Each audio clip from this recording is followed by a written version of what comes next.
என்னுடைய இதை பார்த்து உடனே நீ இன்னும் சாவடியா போடுறாங்க காத்துக்கிட்டு இருக்காங்க எனக்காக அவன் தான் உண்மையிலேயே ரசிகன். எப்படியாவது ஒரு விதத்துல காந்தராஜ் சார் சார் நீங்க இல்ல நிறைய பேர் கேட்டாங்க சார் எங்க காந்தராஜ் சார் ஆளியே அதான் இப்போ வந்து நான் திரும்பி வந்தோடனே திரும்பி வந்துட்டியா பாவி அப்படின்னு போடுறாங்க. சார் பி வாசு அவரோட பையன் சக்தி வந்து நமக்கு தெரியும் சார். அவருக்கு முன்னாடி பிக் பாஸ்ல கூட நடிச்சுட்டு வந்தாரு. அதுக்கு ஒரு திருப்பி ஒரு ரீஎன்ட்ரி கொடுக்குற மாதிரி அவர் வில்லனா அவர் வந்து ஒரு படத்தை நடிச்சிருக்காரு. அது வந்து இப்போ பயங்கர ஒரு கான்ட்ரவர்சியா வந்து தொடர்ந்து பேசப்பட்டது.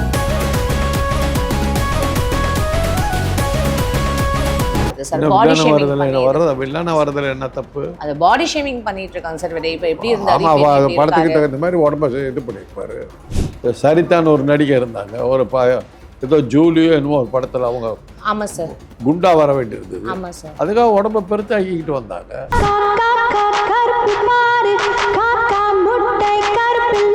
கமல் வந்து படத்துக்கு படம் வித்தியாசமா வந்து நிற்பாரு. ஆளை வந்து அந்த படத்துல டபுள் ஆக்ட், ஒரு ஆக்ட்ல நார்மலா வருவார், இன்னொரு ஆக்ட்ல வந்து பாடி பில்டரா வந்து பீஸ்ட் மாதிரி வந்து இது ரெண்டு சண்டை போட்டா என்ன ஆகும்? ஏதாவது ஒண்ணு ஜெயிக்கும். சண்டையே போடக்கூடாது, போட்டா ரெண்டுமே செத்துரும். புரியுதா? அதுக்காக 6 மாசம் படத்தை நிறுத்தி எடுத்தாங்க, தெரியுமில்ல? சார் பி வாசு அவர்கள் ஒரு லெஜெண்டரி டைரக்டர் அப்படின்றது நமக்கு தெரியும். பி வாசு வந்து அவங்க அப்பா வந்து பீதாம்பரன் பேரு. எம்ஜிஆருக்கு, என் டி ராமராவுக்கு, KR விஜயாவுக்கு அவர் தான் மேக்கப். அவர் மேக்கப் போட்ட N T Rama Rao chief minister ஆகிட்டாரு, எம்ஜிஆர் சீஃப் மினிஸ்டர் ஆகிட்டாரு. அடுத்து அப்படி விஜயா தான் ஆக போகுது. வாசுவனுடைய பெரிய சாதனை எடுத்தீங்கன்னா சின்ன தம்பி படம் ஓடன்னு போடுச்சு. தோடியில ஆட வந்த மாணிக்க பொன் விளக்கு, அந்த பாட்டுக்கு அந்த படம் ஓடிச்சு. ஆட வந்த வானத்து மின் விளக்கே. சார் பி வாசு மாதிரி இப்போ பி வாசு, கே பாக்யராஜ், பாரதிராஜா இவங்க எல்லாமே நல்ல டிரெக்டர்ஸ், நிறைய ஆக்டர்ஸை வந்து கொண்டு வந்திருக்காங்க. பட் அவங்களோட பசங்களை அவங்கள ஏதோ ஒரு இடத்துல வந்து மிஸ் ஆன மாதிரி இருக்குல்ல சார். அதே மாதிரி தான் சார் பாக்யராஜ் படத்தில் நம்ம எதிர்பார்க்கறது ஒரு லேசான விரசம் கலந்த ஒரு காமெடி தான் நம்ம பார்ப்போம். என்ன இப்படி செய்வோம், 3 டிக்கெட் எடுப்போம், நடுவில் ஒரு சீட்டு கேப் போட்டு நீ அந்த பக்கம் உட்கார, நான் இந்த பக்கம் உட்காரேன். அவருடைய மகன் வந்து உடம்புறா மூடிட்டு வந்து நடிச்சது யாவும் பார்ப்பான்.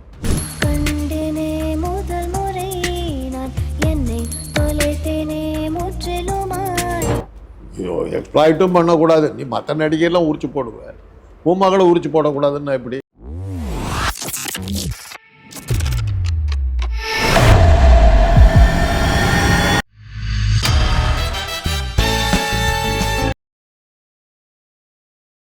பிபிடி சினிமா நேயர்கள் அனைவருக்கும் வணக்கம். இன்னைக்கு நம்மளோட டாக்டர் காந்தராஜ் சார் தான் நினைஞ்சிருக்காரு. நிகழ்ச்சிக்கு போகலாம். சார் வணக்கம் சார், எப்படி சார் இருக்கீங்க?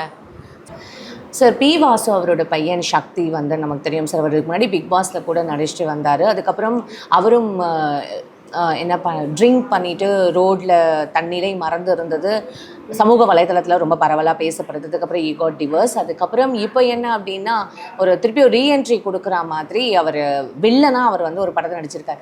அது வந்து இப்போ பயங்கர ஒரு கான்ட்ரவர்சியாக வந்து தொடர்ந்து பேசப்படுது சார். பாடி ஷேமிங் என்ன தப்பு? அது பாடி ஷேமிங் பண்ணிட்டு இருக்காங்க சார். இப்போ எப்படி இருந்தாரு படத்துக்கு தகுந்த மாதிரி உடம்ப இது பண்ணியிருப்பாரு. என்ன தப்பு? சரிதான் ஒரு நடிகை இருந்தாங்க, ஒரு ஏதோ ஜூலியோ என்னமோ ஒரு படத்துல அவங்க ஆமா சார் குண்டா வர வேண்டியிருந்தது. ஆமா சார். அதுக்காக உடம்ப பெருத்தாக்கிக்கிட்டு வந்தாங்க. அனுஷ்கா அவங்க கூட சார். அதே மாதிரி கமல் வந்து படத்துக்கு படம் வித்தியாசமா வந்து நிற்பாரு. ஒரு படத்துல கொஞ்சம் பேர் நிற்பாரு, அடுத்த படத்துல பார்த்தீங்கன்னா பயில்வான் நினைப்பாரு.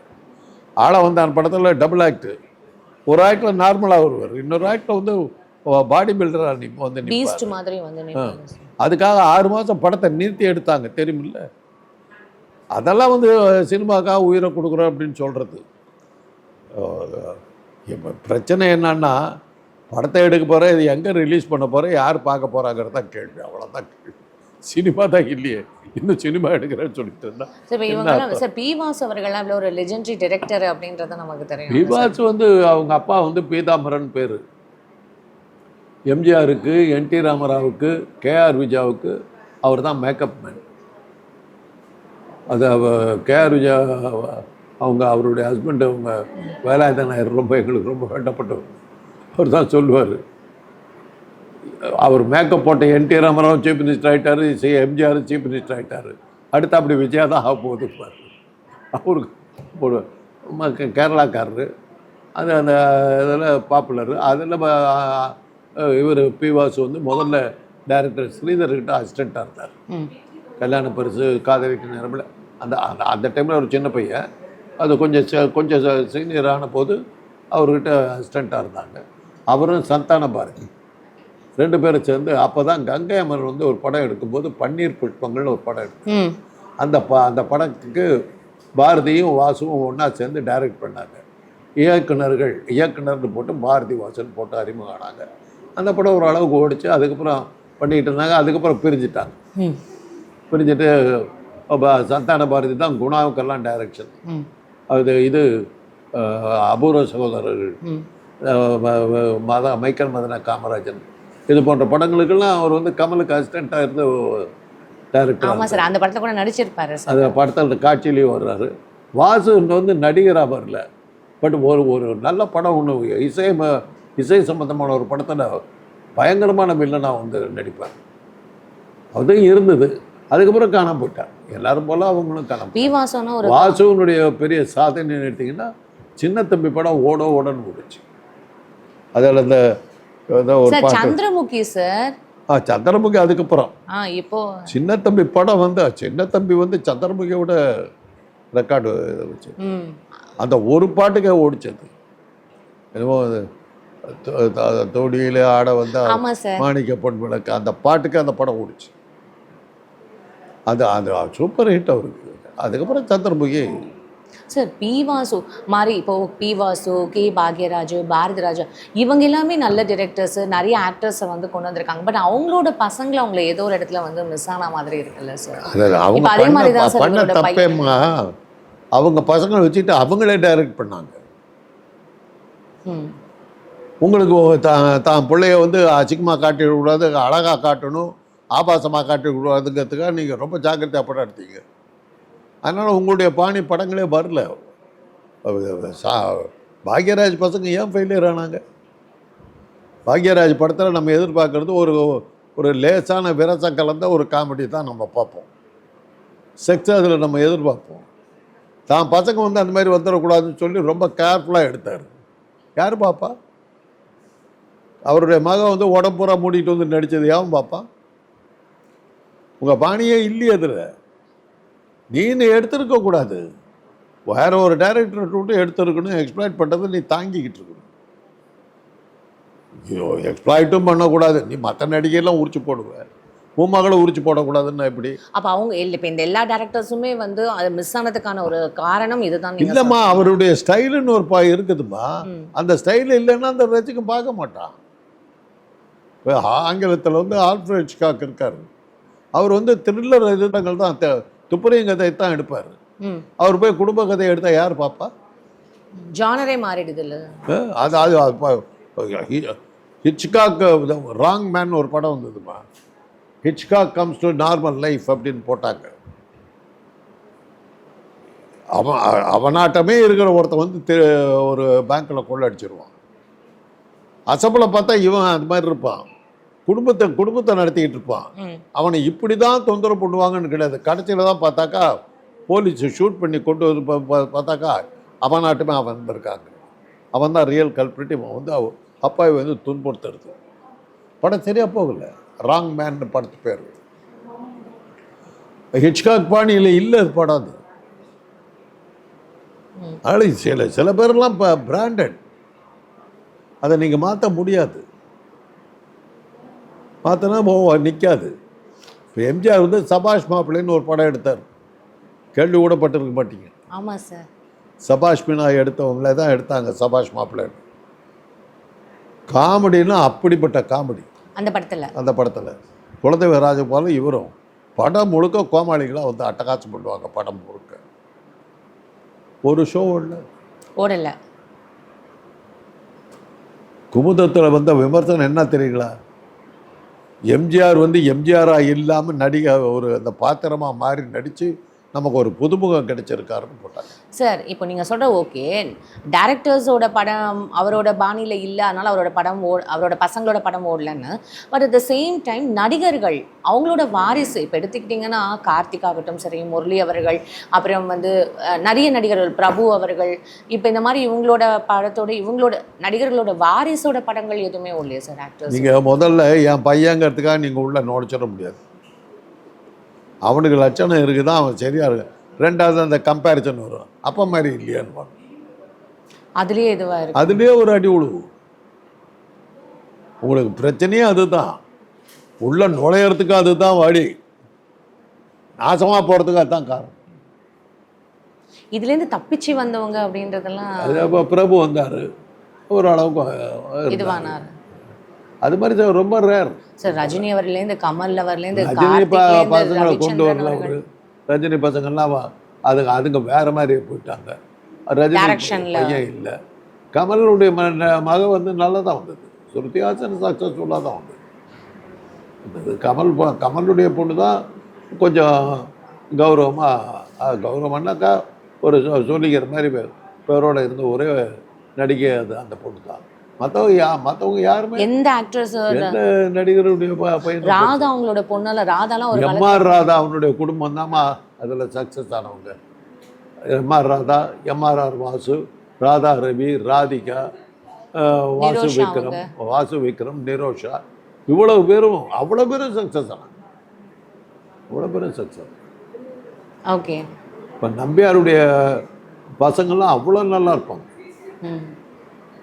இன்னும் சொல்லப்போனால் நான் பச்சையாகவே சொல்கிறேன், நம்பியாருடைய பொண்ணு ஸ்னேகாவை சைட் அடிக்கிறதுக்கு அந்த ரோடு பக்கம் சுத்தணும் நாங்கள், அப்படி ஒரு அளவுக்கு. ஆனால் அவங்கள வரல இல்லை சார், அவர் சினிமாவிலே விடல.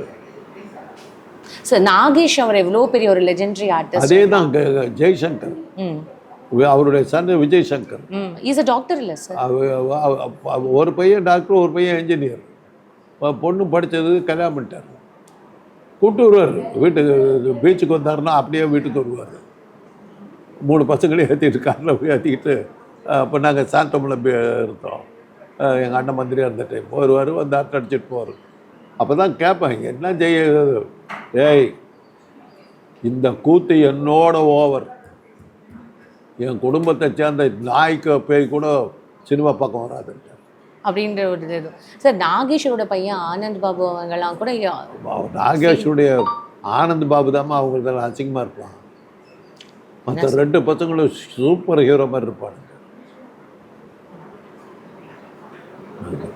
கூடா ஒழுக்கம், drug addict, dancer, great dancer, வீணா போன பையன். 3 பசங்கள வீணா போன பையன். மனோரமா அவங்களோட பொண்ணு கூட. மனோரமா பையனுக்கு வாய்ப்புகள் குறைச்சலாக போச்சு. அதான் 3 ஏன்னா இது முள்ளு மலர் படத்தில் தான் அவன் நடித்தான், நல்லாவே தான் வந்தான். ஒரு புஷ் கிடைக்கல. அவங்களோட இவங்கெல்லாம் ஒரு லெஜெண்டரி ஆர்டிஸ்ட், இவங்க டைரக்டர்ஸ் ஆகட்டும் சரி, இது அந்த தூக்கி விடுறதுக்கு ஆள் இல்லாம போச்சு. இல்லாட்டி வந்திருக்க வேண்டிய ஆள், நெகட்டிவாக இல்லை, வந்திருக்க வேண்டிய ஆள். ரெண்டாவதுமா, எப்போ நமக்கு வெற்றி நம்ம தேடி போவோம்னா, இதில் நம்ம வெற்றி அடைஞ்சாதான் நமக்கு காசு கிடைக்கும், நம்ம பொழப்பு நடக்குங்கிற மாதிரி அதை நம்பி நம்ம வாழ்க்கை இருந்ததுன்னா உயிரை கொடுத்து நம்ம பண்ணுவோம். எனக்கு எல்லா வசதியும் இருக்குது, சும்மா ஒரு ஸ்டைலாக வந்துட்டு போவோம்னு நினச்சிட்டு போனோம்னா ஒரு அலட்சியம் இருக்கும். அந்த அலட்சியத்தின் காரணமாக தான் இவங்கெல்லாம் காணாம போகிறவங்க. இதை நம்பி அவங்க இருக்கலை. இது இல்லைனாலும் வாழ முடியுங்கிறதுனால தான் தொழிலில் அவங்களுக்கு வந்து அந்த காட்ட வேண்டிய அக்கறை, காட்ட வேண்டிய கிக்கு அதெல்லாம் இல்லாமல் அடுத்த ஜென்ரேஷன் கிட்ஸ் இல்லை, அடுத்த ஜென்ரேஷன் நடிகர்களே இப்போ அந்த ஃபீல்ட்லேயே இல்லைன்ற சினிமாவே இல்லையாமா. அப்புறம் அடுத்த ஜென்ரேஷன் வச்சுட்டு என்னத்தை பண்ணுவீங்க? That's also one of the reason தான. இது கூட ஒன் ஆஃப் தி ரீசன் தான சார். இப்போ வர்ற வழியெல்லாம் சினிமா தியேட்டராக இருந்தது, எல்லாம் இப்போ குடோனாவும் ஜவுளி கடையாகவும் மாறி இருக்குது. எங்கே இருக்குது? இப்போ அம்பத்தூர் பக்கம் போனீங்கன்னா ராகி தேட்டர் தவிர ஒரு தேட்டரே இல்லையே.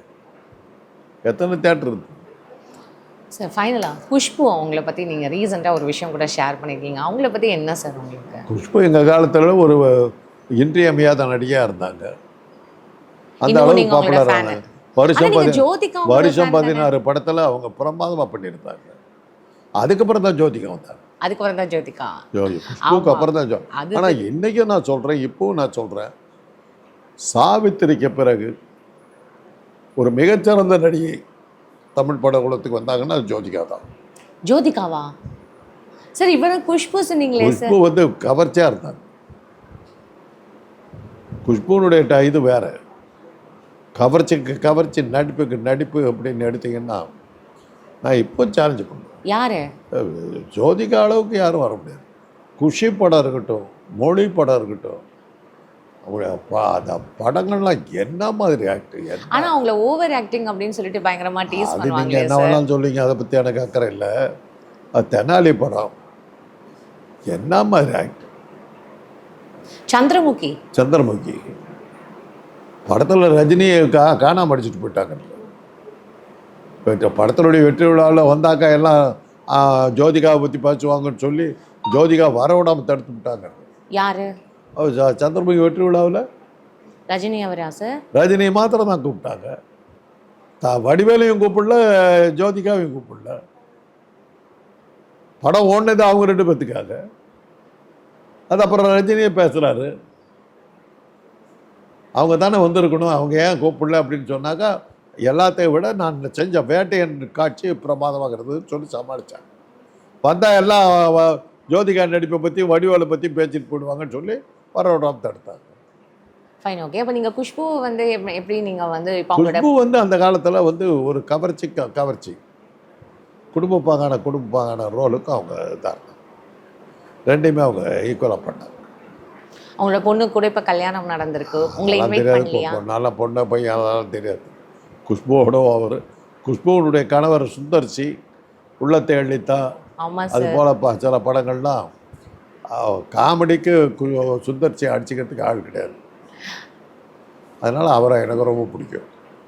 Fine sir. கடைசியாக வந்து ரஜினி அவர்கள் இப்போ தர்மன்ற அந்த படத்தில் மேடையில் ஒரு தர்மன் அப்படின்ற அந்த ஒரு மேடையில் வந்து படம் இது ஒரு மேடையில் ஒரு சொல்லியிருக்காரு, நான் மௌனமாக இருந்தாலும் பிரச்சனை, நான் பேசினாலும் வந்து பேசுகிறவங்களுக்கு பிரச்சனை அப்படின்ற மாதிரி ஒரு சில விஷயங்கள் வந்து சொல்லி ரொம்ப ஃபீல் பண்ணியிருக்காரு சார் ரஜினி அவர்கள். பிரபலமான அப்படித்தாம்மா, நீங்கள் எதை செஞ்சாலும் தான். இப்போ என்னுடைய பதிவுகளில் நீ தமிழை மீடியாவுக்கு கிடைச்ச பொக்கிஷன்னு ஒன்று வரும், இன்னும் நீ சாவலியாடான்னு இன்னொன்று வரும். அதெல்லாம் நம்ம பார்த்துக்க வேண்டியதான், விமர்சனத்தை பார்த்துட்டு போக வேண்டியது தான். அந்த ஒரு செட்டு உட்காந்துருக்கான், எனதை பார்த்துட்டு நீ இன்னும் சாவலியான்னு போடுவான். அவன் தான் உண்மையிலே என்னுடைய ரசிகன். ஐயோ, என்னுடைய இதை பார்த்து உடனே நீ இன்னும் சாவலியான்னு போடுறான்ல, காத்துக்கிட்டு இருக்காங்க எனக்காக. அவன் தான் உண்மையிலேயே ரசிகன். அவ்வளோ ஆத்திரத்தில் பார்க்குறான், என்ன அவ்வளோ கோபத்தில் பார்க்குறான். ஆனால் உங்களை பார்க்குறேன், என்ன பார்த்தா உங்களை பார்க்குறாங்க, என்ன பார்த்தா எப்படியாவது ஒரு விதத்தில் காந்தராஜ் சார் சார் நீங்கள் இல்லை நிறைய பேர் கேட்டாங்க சார் எங்க காந்தராஜ் சார் ஆளியே. அதான் இப்போ வந்து நான் திரும்பி வந்தோடனே திரும்பி வந்துட்டியா பாவி அப்படின்னு போடுறாங்க. அப்படி போடுறாங்கன்றீங்களா? தெரியல சார். வெல்கம் பேக்குன்னு தான் நிறைய வெல்கம் பேக் இருக்குது, இதுவும் இருக்குது. இந்த வெல்கம் பேக்கை பற்றி நான் அதிகமாக கவலைப்பட்டுக்கிறேன். அவங்க என்னுடைய ஆட்கள் ரசிக்கிறாங்க, அது அல்லது உண்மையான ரசிகர்கள் நல்ல விஷயத்தை ரசிப்பாங்க. திட்டுறாங்கல்ல, அதை தான் நான் சீரியஸாக பார்ப்பேன். புதுசாக நல்லா இருக்கும் அது படிக்கிறதுக்கு. உங்களுக்கு திட்டுறது அது நல்லா இருக்கும் சார். ரஜினி அவர்களோட தர்மன் படம் கூட ரொம்ப ஒரு பெரிய எக்ஸ்பெக்டேஷன்ஸ் வந்து இப்போ வந்து ஒரு கிரியேட் பண்ணியிருக்குன்னு கூட சொல்லலாம். ஏன்னா விஜய் அவர்கள் is out of field, Ajith அவர்கள் ரேசிங்க்கு போயிட்டாங்க, அதுக்கப்புறம் பேசுடுற மாதிரி படங்களே இல்லையம்மா. சினிமா இருந்தாலும் சரி, அந்த படத்தை எங்கே ரிலீஸ் பண்ணுவாங்க? தர்மன் படமா? தியேட்டர்ல தான் ரிலீஸ் சொல்லுங்கள. ஒரு தியேட்டர், ஒரு ரோகிணி தியேட்டர் இருக்கு SRPல, ரோகிணியில தான் ரிலீஸ் பண்ணுவோம். அடேடா, நானே மறந்தாலும் நீங்க மறக்கல. ஒரு தடவை கேட்டபோது தியேட்டரே இல்லைன்னு போது ரோகிணி தியேட்டர் இருக்கா சார்? பழைய தியேட்டர் இருக்குன்னு சொல்லும்போது நான் கமலா தியேட்டர் சொன்னேன், ரோகிணி தியேட்டர் அவ்வளவுதான். வேற என்ன இருக்குது? ரோகிணி, கமலா, தேவி, கேச்சனும். சத்தியம் தியேட்டர்லாம் பழசு. சத்தியம் தியேட்டர்ல வந்து உள்ள மாலுக்குள்ளார போயிடுச்சு, அபிராமி தியேட்டர் மாலுக்குள்ளார போயிடுச்சு. அதெல்லாம் இன்னைக்கு மால் தான் சார். உட்லண்ட்ஸ் தியேட்டர்லாம் கூட இருக்கே சார். எங்க உட்லண்ட்ஸ் எங்க படம் வருது? உட்லண்ட் தியேட்டர் இருக்குது, தியேட்டர் இருக்குது, படம் ஓடுதா? ஆனந்த் தியேட்டர்லாம் பார்க்கும்போது அந்த இடத்துல நின்றுட்டு ஒரு காலத்தில் வாழ்க்கையே அங்கே தான் செலவு பண்ணிக்கிட்டு. சஃபியர் தியேட்டரில் நாங்கள் வாழ்ந்த வாழ்க்கை என்னுடைய ஆயுட்காலம் பாதி ஆயுட்காலம் சஃபேர் தேட்டர் தான் போச்சு. இப்போ நீங்கள் இப்படி பேசுகிறீங்க, இப்போ இவருக்கு மார்க்கெட் இல்லாமையா வந்து இப்போ ரஜினி அவர்களுக்கு வந்து நான் அடுத்த 3 படம்ல வெயிட்டிங்கில் இருக்கும்னு நீங்கள் நினைக்கிறீங்க? அப்புறம் அவருடைய படத்தை வாராமல் அப்போ ஞாயிற்றுக்கிழமை திருப்பி போட்டுக்கிட்டு இருக்காங்க ஒரு சேனலில். அதாவது அவர் படங்களை திருப்பி என்ன அவ்வளோ பெரிய நஷ்டம் ஆகிருக்குதுன்னு அர்த்தம். திருப்பி போட்டு இன்னும் அந்த நஷ்டத்தை ஈடுகட்ட முடியலன்னு அர்த்தம். எந்த படமாக ஓடிச்சு படையப்பாவுக்கு பிறகு ரஜினிக்கு எந்த படம் ஓடிச்சு சொல்லுங்க சார்? இப்படிலாம் சொல்லுங்கம்மா, படத்தை சொல்லுங்க. பேட்டை ஓடிச்சா, அண்ணாத்த ஓடிச்சா, தர்பார் ஓடிச்சா, அப்புறம் என்னென்னவோ படம் போடுறாங்க. எது ஓடிச்சு? கூலி பேரு கூட ஞாபகம் இல்லை. அதெல்லாம் முடிஞ்சு போச்சு. சினிமா முடிஞ்சு போச்சு. அகில உலகிலையும் சினிமா இல்லை. எப்படி ஹாலிவுட் வந்து அந்த டிவி வந்த வேகத்தில் சீரியல் வந்த உடனே அப்போயே அந்த பத்திரிகைகளில் எழுதிட்டாங்க. அப்போ நாங்கள்லாம் எங்கள் அப்பாவெல்லாம் வந்து கம்ப்ளீட்டாக அன்றைக்கி ஹாலிவுட்டு வந்து நம்ம வந்து பைத்தியக்கார இதாக கடந்த காலம். Modern screen stories, photo play, இந்த மாதிரி ஒரு 5-6 ஹாலிவுட் மூவிஸை பற்றி புக்ஸ் வரும். அந்த புக்ஸில் டிவி வந்த உடனே அந்த க்ளீனாக மாறிச்சு. பாதி புக்கு வந்து டிவி ஷோவை பற்றி போட ஆரம்பித்தாங்க. அமெரிக்காவில் ஓடுற டிவி பற்றி நமக்கு என்ன தெரியும்? ஸோ அதுங்க அந்த புக்கெல்லாம் விடுவாருங்க. அப்புறம் பார்த்தாக்கா அந்த புக்கெல்லாம் நின்றுச்சு. அதுக்கப்புறம் பார்த்தா அந்த ஹாலிவுட் ஸ்டுடியோலாம் ஒவ்வொன்றா மூட ஆரம்பித்தாங்க. ஜாப்பனீஸ் வாங்கினாங்க. எம்ஜிஎம் வந்து உலக புகழ்பெற்ற ஸ்டுடியோ, அது வந்து ஜப்பான்காரன் வாங்கினான். அது அமெரிக்காவுக்கு கிடைத்த மிகப்பெரிய தோல்வின்லாம் வருத்தப்பட்டாங்க. 20th Century Fox எவனோ வாங்கிட்டான். வார்னர் பிரதர்ஸ் எங்கேயோ போயிடுச்சு. யுனிவர்சல் இன்டர்நேஷ்னல் காணோம், பேரமௌண்ட்டு காணோம், ஆர்கேஓ ரேடியோவை காணோம். என்ன ஆச்சு? என்ன மாதிரி படங்கள்? பேரமௌண்ட் தான் இது 10 Commandments எடுத்தவங்க. ரோபுங்கிற படத்தை எடுத்தவங்க 20th Century Fox. Warner brothers படமெல்லாம் மை ஃபேர் லேடி போடுற படங்கள்லாம் வார்னர் பிரதர்ஸ். அதுதான் அவ்வை சண்முகியா? அவ்வை சண்முகி வந்து Mrs doubtfire. My fair lady வந்து மனமொரு குரங்குன்னு எடுத்து காலியானானு. ஏன்னா அது கூட நம்ம கேள்விப்பட்டிருக்கோம் இல்லை சார்? மை ஃபேர் லேடி கூட இது தமிழ் படத்தை வந்து அந்த ஆங்கில படத்தை மை ஃபேர் லேடியோட ஒரு ரீமேக். நான் என்னன்றது அதை மறந்து. மனமொரு குரங்குன்னு ஒரு படம் ஷோ இது பண்ணார். அதை பார்த்துட்டு தான் அது பாலச்சந்தர் வந்து அந்த ஸ்டைலில் நவகிரகங்கிற படத்தில் வந்து வசனம் மாதிரியே டைலாக் இது அந்த நாள் ஞாபகம் பாட்டு இருக்குது. ஆமாம் சார். அது மை ஃபேர் லேடியினுடைய தாக்கம் தான். ஓகே. அதாவது நைட்டு அந்த படத்தில் வரும் ஃபஸ்ட்டு சீனு வசனத்தையே பாட்டு மாதிரி பாடுவாங்க. அந்த கதாநாயகி வரும்போது வந்து பூ விற்கிறவன் வருவாள். அந்த இங்கிலீஷை இது பண்ணி ஓயின்னுட்டு இருப்பாள். இப்போ இங்கிலீஷ் ப்ரொஃபஸர் அவள் இங்கிலீஷ் பேச நிறுத்தி ஏதோ இது பண்ணிட்டு கமெண்ட் அடிக்கும்போது நிறுத்த முடியுமா? நிறுத்தன்னு சொல்லிட்டு கூட பக்கத்தில் இருக்குது. ஏன் நிறுத்த சொல்கிறீங்கன்னு. Look at there the prisoner of the cutters. She should be condemned with every syllable she utters. She should be hung for the cold-blooded murder of the English tongue. இதுதான் ஆரம்பம். when you woman in your life அப்படின்னா டட்டு background வரும். டயலாகே வந்து பாட்டாக பாடினாங்க. அதை பார்த்துட்டு இவனுக்கு அதை தான் அந்த நாள் ஞாபகம் நெஞ்சிலே வந்தது. அது look at the prisoner of the cutters. அதை தமிழில் ட்ரை பண்ணாங்க. ஒரு அளவுக்கு தான் நின்றுச்சு. அதே ஸ்டைலில். ஆனால் அதுக்கு முன்னாடி அதை வந்து கேவி மகாதேவன் வந்து செல்வங்கிற படத்தில் பண்ணார். அவளா சொன்னாள் இருக்காது, நம்ப முடியவில்லை, மை ஃபேர் லேடி தாக்கம் நிக்கல. உண்மையாகவே உங்ககிட்ட பேசும்போது நிறைய வந்து மெமரிஸ் வந்து எங்களுக்கு கிடைக்குது சார் ஒவ்வொரு வாட்டியும். மை ஃபேர் லேடியெல்லாம் வாழ்க்கையில் மறக்க முடியாது. Thanks for your all I want is a room somewhere far away from the cold night air. அந்த பாட்டெல்லாம் பாடிக்கிட்டு சுற்றணுங்க நாங்கள். அது இன்றைக்கி அந்த சஃபைர் முன்னாடி போய் நிற்கிறோம். அந்த ஆட்ரேபர்னு ரெக்ஸ் ஹாரிசன் அப்படியே போகிறாங்க. ஜூலி ஆண்ட்ரூஸ் அப்படியே டோரேமி பாடிட்டு இப்படி போகிறா, கிளின்ட் ஈஸ்ட்வுட் துப்பாக்கி எடுத்து ஷூட் பண்ணிட்டு போகிறாரு. ரொம்ப மிஸ் பண்ணுறீங்கல்ல? அப்படியே மைண்டு அப்படியே அலையுது. ஃபைன் சார், ரொம்ப தேங்க்ஸ் சார். இவ்வளோ நேரம் ஒவ்வொரு விஷயத்துக்கும் ரொம்ப அழகாக பதில் சொன்னீங்க சார். நிறைய மெமரிஸ்க்கு நாங்களும் ட்ராவல் பண்ணிட்டு வந்திருக்கோம் sir. Thanks a lot sir.